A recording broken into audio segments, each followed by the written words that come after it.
हर साल लाखों Indians work, higher studies और टूरिज्म के लिए विदेशों की यात्रा करते हैं, जिनमें से कई सारे इंडियंस फिर वहीं पर सेटल हो जाते हैं। ये सभी लोग वहां पर जॉब करके रेमिटेंसेस के रूप में भारत में अपनी फैमिलीज के लिए कई सारे डॉलर्स भेजते हैं, जिसकी वजह से इंडिया को बेहद ज्यादा फायदा होता है। लास्ट ईयर भी वर्ल्ड बैंक ने एक डेटा रिलीज किया था, जिसके मुताबिक साल 2021 में इंडिया को कुल $87 बिलियन रेमिटेंसेस के रूप में आए थे।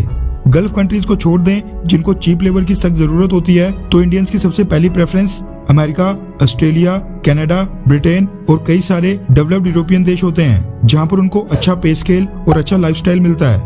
लेकिन ऐसा नहीं है कि सभी डेवलप्ड देश इंडियंस का गले में हाथ डालकर स्वागत करते हैं, बल्कि इन सभी देशों का वर्क, स्टडी और इवन टूरिस्ट वीजा लेने के लिए भी इंडियंस को कई सारी मुश्किलों का सामना करना पड़ता है। खाली वीजा फीस की बात करें तो हम ब्रिटेन का एग्जांपल ले लेते हैं। ब्रिटेन के वर्क वीजा के लिए एक इंडियन नेशनल को 1400 ब्रिटिश पाउंड्स यानी 1,41,000 रुपीज पे करने पड़ते हैं। वहीं स्टडी वीजा के लिए 348 ब्रिटिश पाउंड्स यानी 35,000 रुपीज और इवन टूरिस्ट वीजा के लिए भी 95 ब्रिटिश पाउंड्स यानी 9,500 रुपीज पे करने पड़ते हैं। और अगर आप किसी ट्रैवल एजेंट के चक्रों में पड़ गए तो इससे 30 से 40 गुना ज्यादा रकम वसूली जाती है। वीजा फीस के साथ साथ कई सारी फॉर्मेलिटीज होती हैं, पेपर वर्क होता है, जिनको कंप्लीट करने के बाद भी कई बार इंडियंस की वीजा एप्लीकेशन रिजेक्ट कर दी जाती है।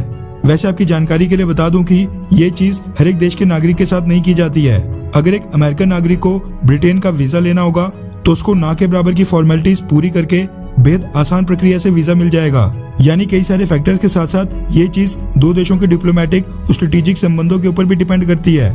पिछले कुछ सालों की बात करें तो इंटरनेशनल अरीना में भारत का स्टेटस काफी तेजी से ऊपर हुआ है। हमारी बात को अब अंतर्राष्ट्रीय मंचों के ऊपर सुना भी जाता है और उसके ऊपर अमल भी किया जाता है। भारत 135 करोड़ की आबादी वाला देश है, यानी 135 करोड़ लोगों की कंज्यूमर मार्केट है, जिसका इजी एक्सेस चाहने के लिए दुनिया भर के देश भारत के साथ अपने डिप्लोमेटिक संबंध सुधारने में लगे हैं। भारत के साथ फ्री ट्रेड एग्रीमेंट साइन करना चाहते हैं। अब इसी कड़ी में लेटेस्ट एंट्री हुई है यूनाइटेड किंगडम यानी कि ब्रिटेन की।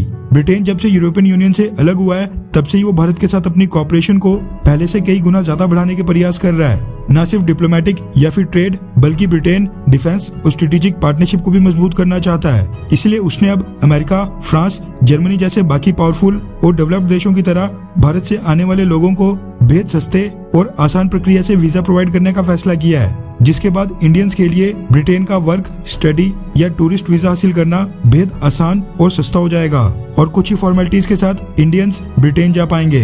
एक्सपर्ट्स का मानना है कि ब्रिटेन भारत के साथ जल्द से जल्द एक फ्री ट्रेड एग्रीमेंट साइन करना चाहता है, जिसके लिए ब्रिटेन की अंतर्राष्ट्रीय व्यापार मंत्री एनी मैरी ट्रेवेलियन इसी महीने भारत के दौरे पर भी आने वाली है।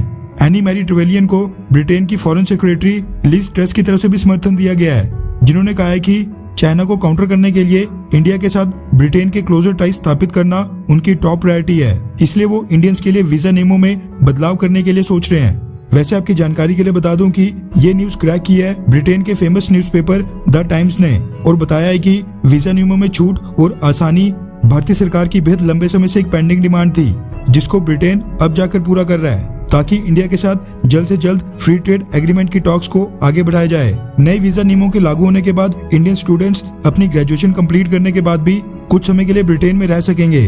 वहीं ब्रिटेन में भारतीय मूल के लोग भी काफी लंबे समय से वीजा फीस में कटौती की डिमांड कर रहे थे, जो कि अब पूरी की जा सकती है। खैर, आपको क्या लगता है कि क्या चाइना को काउंटर करने के लिए यूनाइटेड किंगडम यानी कि ब्रिटेन भारत के काम आ सकता है? हाँ या फिर ना?